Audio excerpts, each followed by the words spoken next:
Programang ito ay rated SPG, striktong patnubay at gabay ng magulang ang kailangan. Simula noong malaman ni Marites na isa siyang gerero ay tila naging matapang na siya. Napagtanto niya kung gaano kahalaga ang kanyang buhay na dapat ay hindi niya hinahayaang tapak-tapakan siya.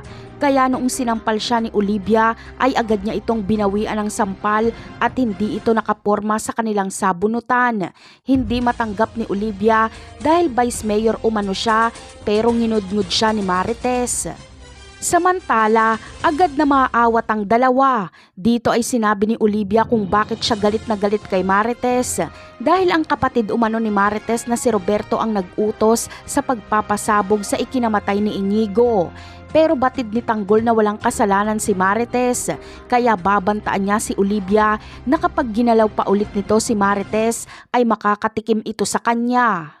Sa kabilang eksena naman ay hindi pa ubos na mabunyag ang sikreto at baho ng mga gerero dahil may mabubunyag na naman na sikreto ni Roberto. Ito ay ang tungkol sa tunay niyang asawa. Palabas lang talaga na asawa ni Jackie si Roberto at peke ang kanilang kasal. Ito ay para ipakita na matino ang kanilang pamilya. Ang kinakasama talaga ni Jackie ay si Gustavo.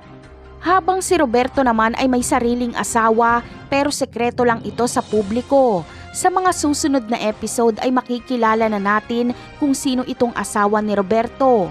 Talaga nga namang kakaiba itong pamilya Guerrero. Siguradong sa kabila ng mga nabunyag nilang sikreto ay may mga sikreto pang hindi mabubunyag. Napakarami pa nating dapat abangan sa mga susunod na episode. Paalam!